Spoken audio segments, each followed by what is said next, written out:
We move into the panel discussion. This is the last panel today, and chairing the panel on changing landscape in communication is changing landscape in communication.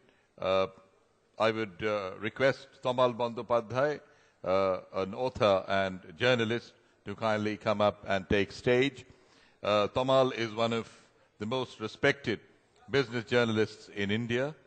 His weekly column, Bankers Trust, is India's second largest read financial daily mint. Tamal has kept a close watch on the financial sector for close to 2 decades and has had a ringside view of the enormous changes in Indian finance over this period. At present, he is consulting editor of Mint and an advisor on strategy for Bandhan Bank.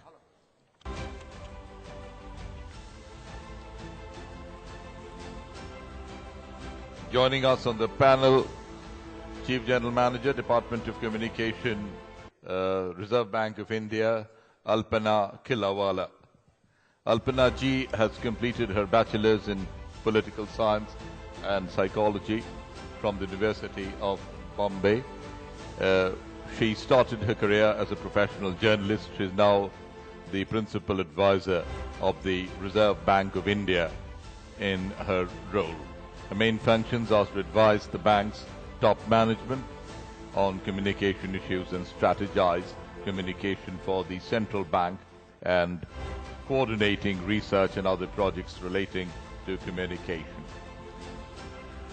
Joining us on the panel, Anik, Chief of Bureau, Mint, Kolkata. Anik has been a journalist for 17 years. He was formerly with CNBC TV 18 and CNN. So it's over to Tamal Bandyopadhyay. We have about 40 minutes for this discussion. Thank you. Do you have another microphone here? Is it possible to get one more? We need another microphone here, please.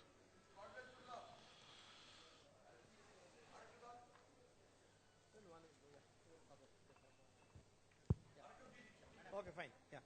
So, that's a very good afternoon.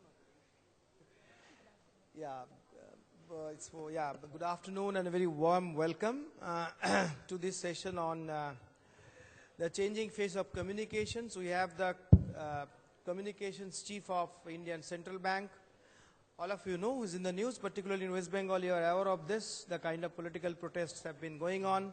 The latest move, which is the ministry claimed that been driven by Reserve Bank of India, the so-called demonetization or the change of your old notes of 500 and 1000 with new notes, and the kind of we all are talking about the long-term gain and the short-term pain. So maybe we'll hear Alpana a little bit. How do you communicate in this kind of trying times? And Anik is a journalist, so the communication in journalism, and particularly the segment which he represents is print journalism, also has been changing dramatically over the period of time. So probably I'll ask Anik the first, because I heard this gentleman talking that you have been in this profession for 17 years and you started your career in CNBC. CNBC just completing 17 years. I see the advertisement on a daily basis. So tell me, at one point of time, you were competing with only televisions.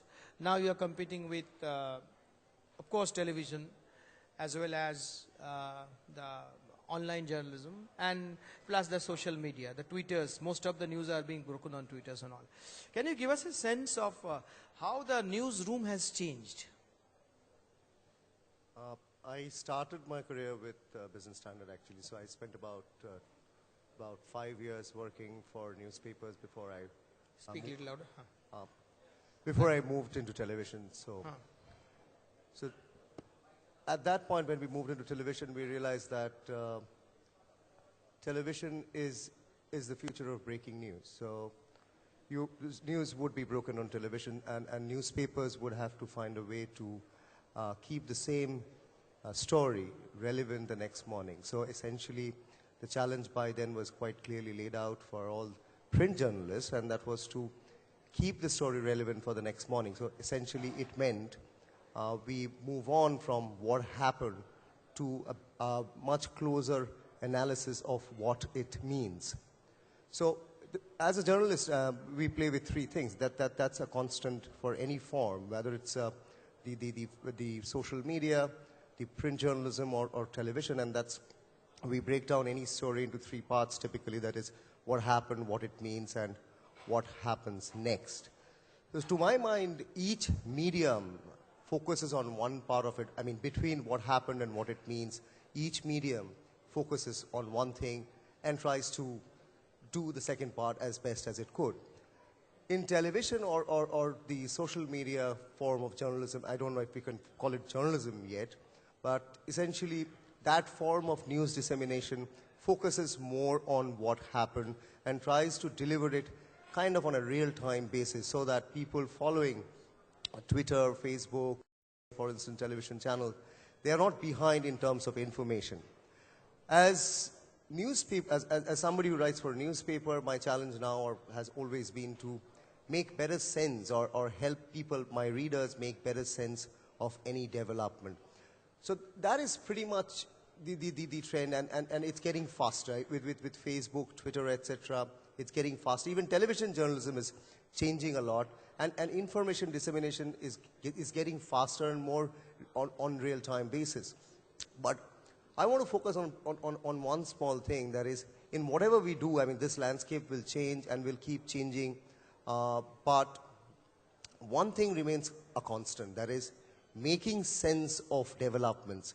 That is becoming all the more important. That, I think, is the key to effective communication.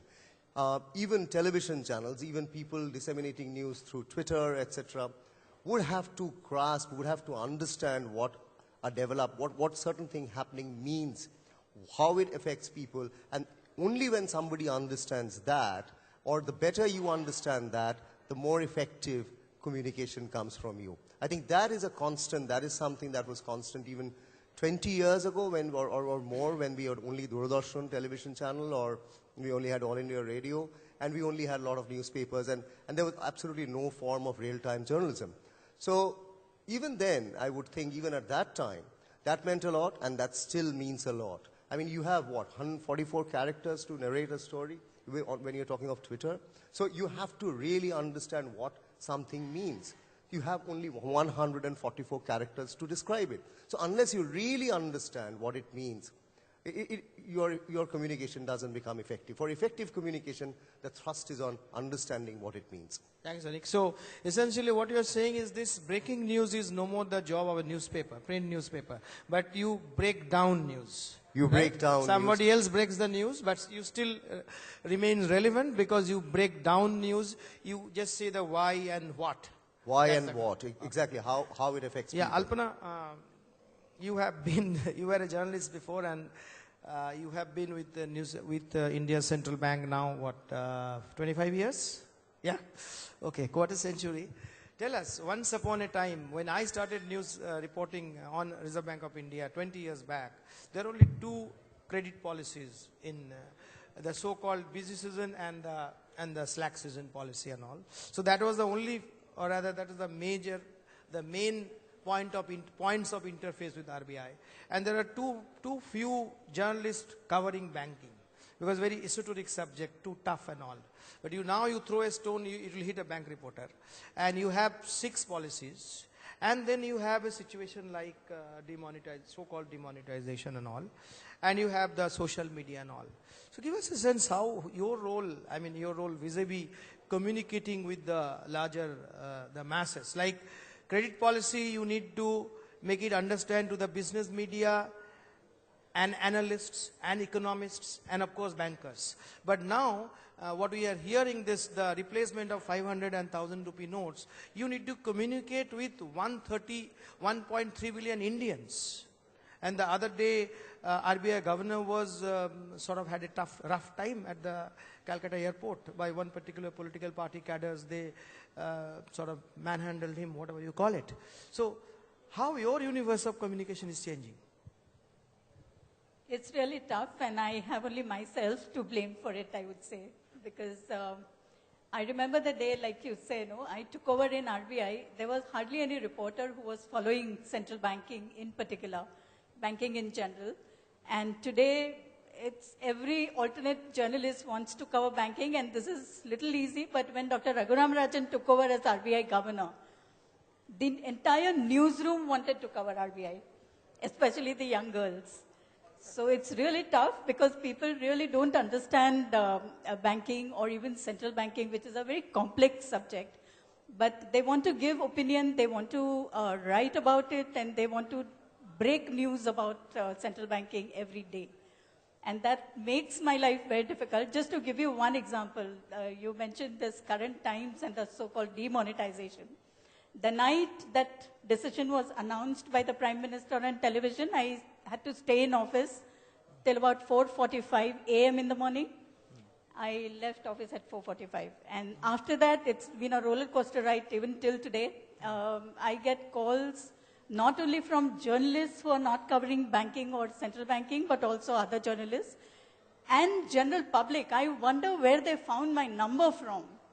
But I believe it's on the internet, my landline number, thankfully, not my cell number. And everybody wants to talk to one Alpana Killawala who can clarify this, and that's how it is. So tell me this, Raghuram Rajan and all, because he brought the glamour quotient in central banking. I think Shekhar Shobhade wrote about how he has become a sex symbol of Indian finance, so on and so forth. Yeah, what you said, I remember that a lot of young girls, young reporters, they started covering RBI after Dr. Rajan came back and all. So how many hours you are sleeping now?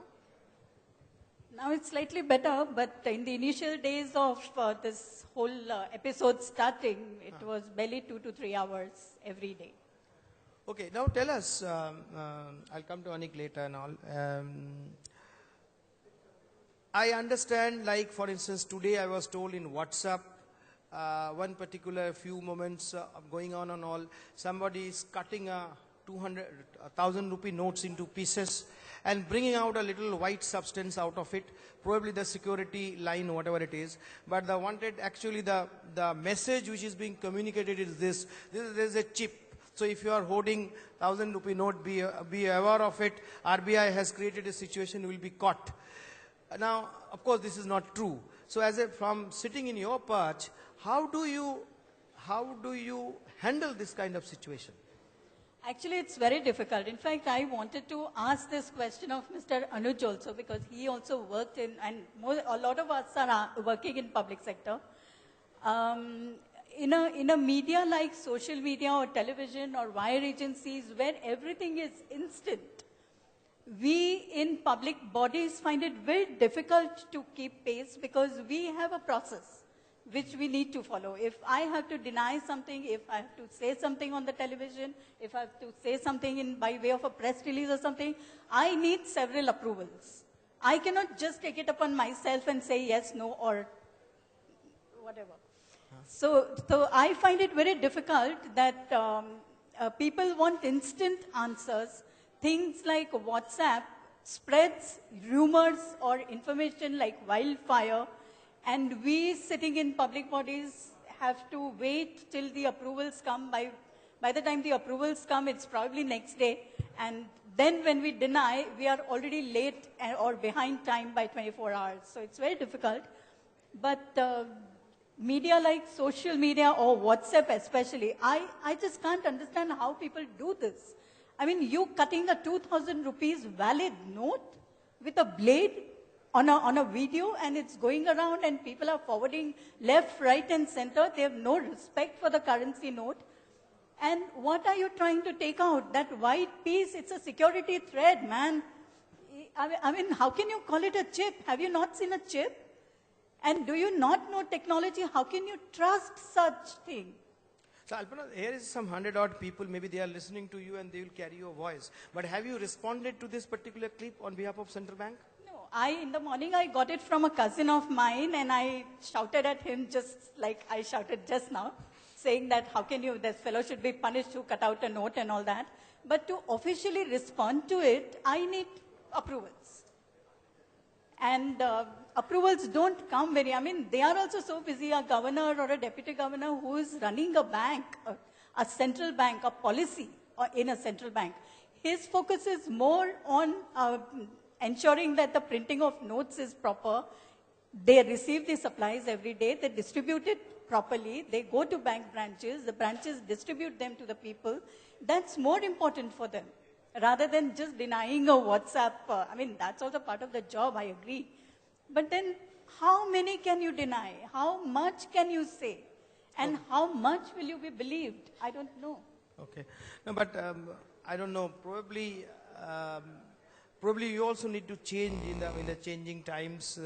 Your lead time for response need to change. You need to cut the bureaucracy within Reserve Bank of India, and you need to convince your boss, probably that's the deputy governor in charge of communications, that look, this responding to this video clip is as important as ensuring the recalibration of ATMs and getting notes printed. Anik, tell us, you know, we keep on hearing that in overseas, in developed markets, it's already happened, but that print media has no future, it's dead. And in the recently, again, it's related to this latest government move of replacing money, high notes and all, because the turmoil we are seeing, particularly in informal economy, that's also hit hard the advertising industry, I mean the advertisement revenue of newspapers. And I hear that business houses, I mean the media houses in different regions, they have started asking people to go and shrinking and all. Shrinking the staff strength, shrinking the size of the newspapers and all. This is happening in your city also. So how do you react? Where do you see the future of print? Do you think that you can continue to just interpret and analyze and earn your salary, or you need to do something else radically different? Well, you having been a journalist for a longer time than I have, you already know that there are basic issues with this form of news dissemination, which is the distribution cost is way too high. But having said that, I mean, I was in the US earlier this year, and even in the US where newsrooms and newspapers are folding up and newsrooms are shrinking, well, people still talk of advertising in newspapers as the digital, as the print dollar versus the digital dime, which essentially means that even in the US, which is far ahead of us in terms of transition, advertising revenues in the digital form are still barely at 10% of print revenues. So whereas on the one hand we indeed have a problem with distribution costs being very high, internet advertising hasn't really caught on, hasn't really started to come in for news portals, even in the developed US, and it's going to take a while. For India, in India, I think entire internet advertising is dominated by Facebook and Google. So I think they account for about almost in north of 90% of internet advertising in India. So essentially, yes, it is definitely a medium for the future, which requires you to write differently. You need to. So for all of us, I think the challenge is to get future ready. So when the transition actually happens, when that form of journalism, that form of news dissemination starts to get traction, we should be future ready, and we shouldn't be caught kind of time warp, trailing reality, trailing current challenges by, say, 20 years or 15 years. So we all have to sort of progress. We all have to learn, unlearn things to be future ready. But I don't think it's happening immediately. Yes, news organizations across India are scaling back, are cutting back on operating costs. But I don't think the newspaper can immediately be written off. Not even in the developed US. I mean, marginal players, fringe players, they are definitely going out. Newsrooms are shrinking, that's true, but I think even the mainstream, you can't write them off just now. Yeah, I just, in fact, you didn't answer my first question properly. What I wanted to ask you, and since you indicated, and rightly so, that I had spent longer years in journalism than you, so when I started as a Times of India trainee, a part of the training was to learn how to type also. Correct. You would not have qualified, you would not have got the job later, 1 year down the line. So we started typing that kind of stuff. And those days, I remember, I'm talking about mid and late 80s, even early 90s. You come to office after having lunch, most of them, and you have some press conference, some news whatever it is, you sit on it actually. You loaf around, you have tea, you have coffee and all, and then your chief reporter asks you, where is your story, where is your story? At 5 o'clock you start typing, and then you give it at 6 o'clock and all. But now, I understand that as a reporter, you need to be 24-hour awake. For Alpana, it's only 9th November that she was awake till 4:30 at RBI headquarters at Fort in Mumbai on Shahid Bhagat Singh Marg. But for you, I guess most of the time it's 18 hours a day, from early morning to late evening, even night, because you need to keep a handle on Twitter handle, you need to be connected on Twitter to what Amitabh Bachchan says and what many others say. If you are a film reporter, if you are a corporate reporter, what the Reliance Twitters, whatever they're doing, Jio, what is achieving and all. And then of course everything else. So give us a sense how your days have changed.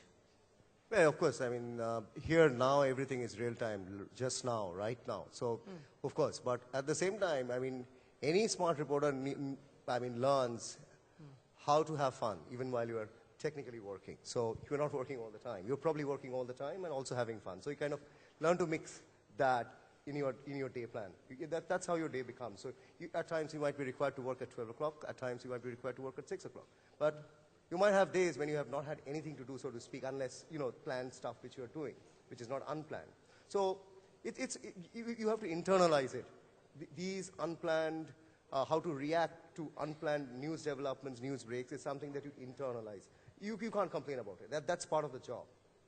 I'll intervene here. I'm the other side of Anik, so to say. So when you say that it was only 9th November or 8th November when I was awake in the office till 4:45, that's not right. Okay. The time that Anik spends sleeping, I spend sleeping.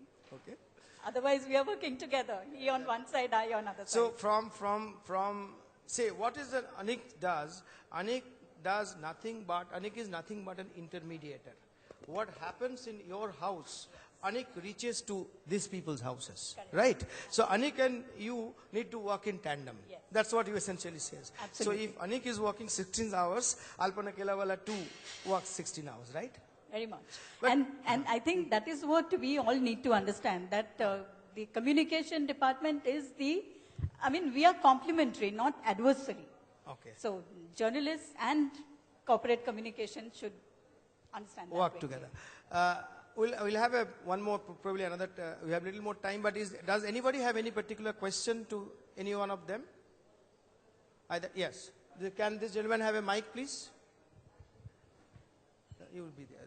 Yeah. Sir, please make it brief and let us know who are you asking this question.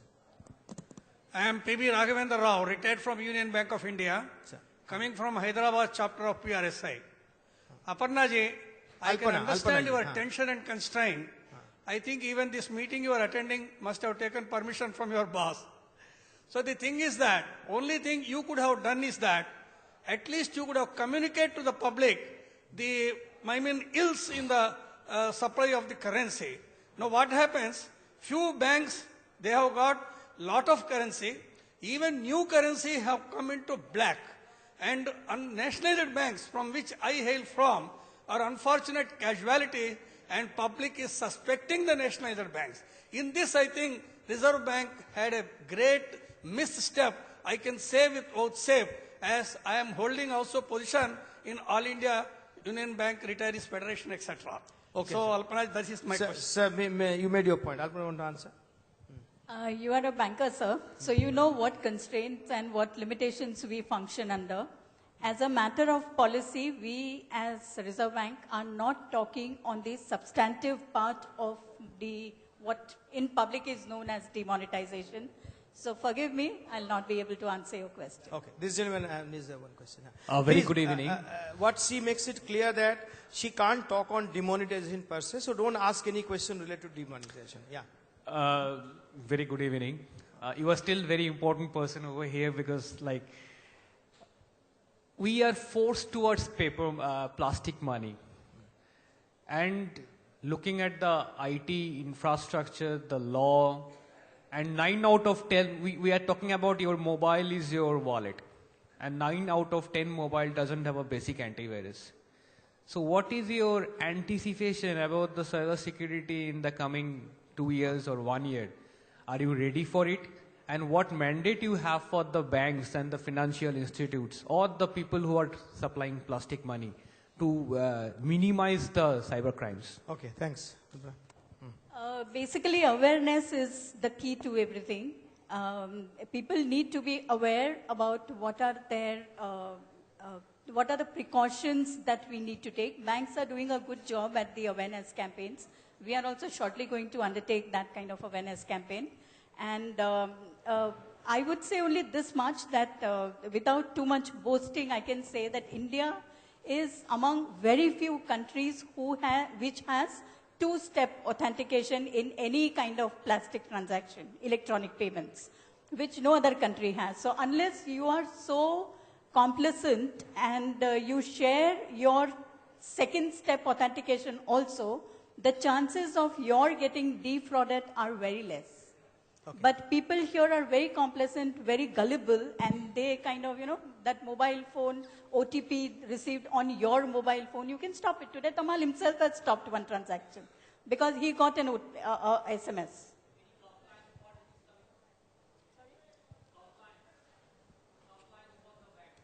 Yeah, we are putting out a lot of instructions for banks.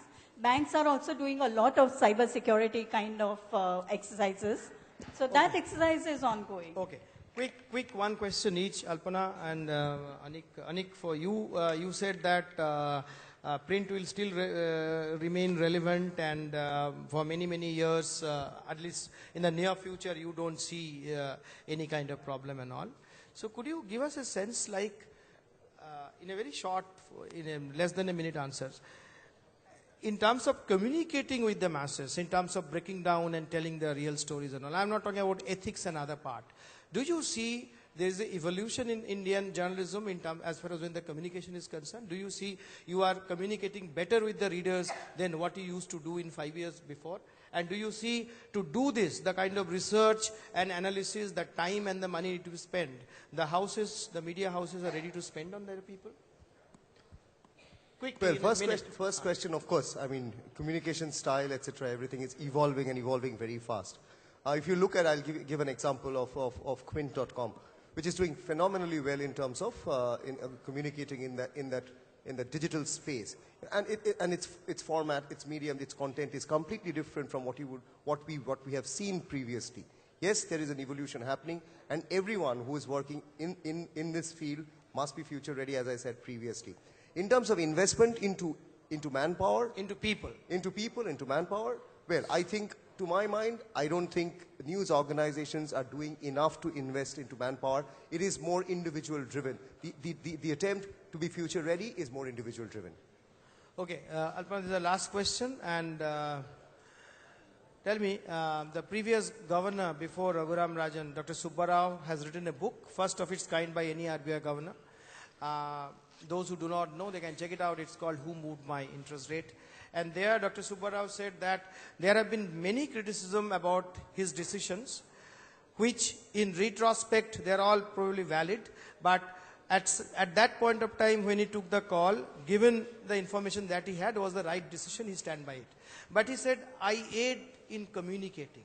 There have been instances I read in communication. So he made it extremely clear that communication is extremely clear, extremely important as in central banking. Now you tell me, we hear a couple of ministers, central ministers telling people that this decision to replace these old notes have been taken by Reserve Bank of India board.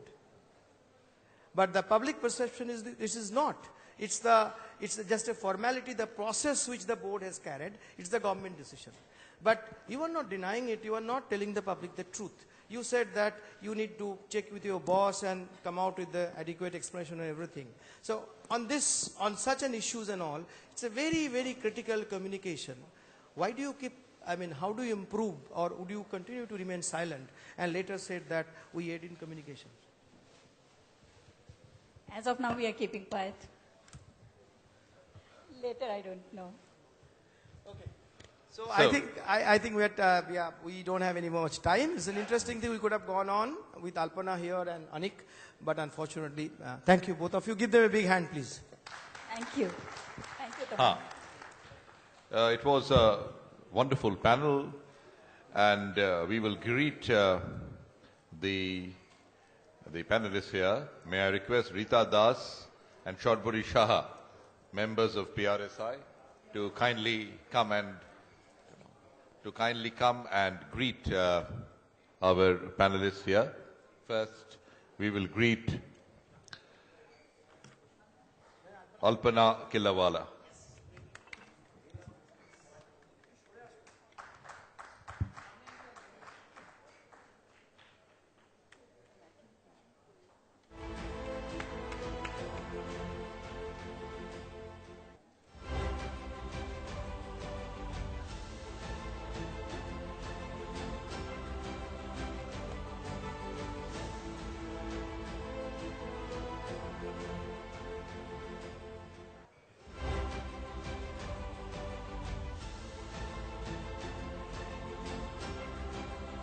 We will now greet Anik, Chief of Bureau of Mint.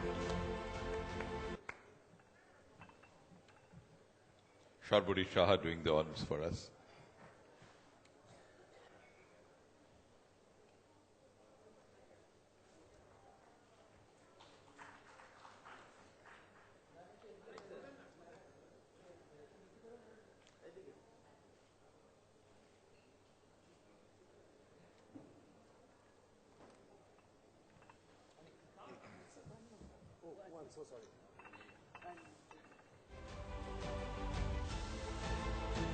And may I request Narendra Ranjan Mukherjee to kindly come up here and greet Tamal Bandyopadhyay.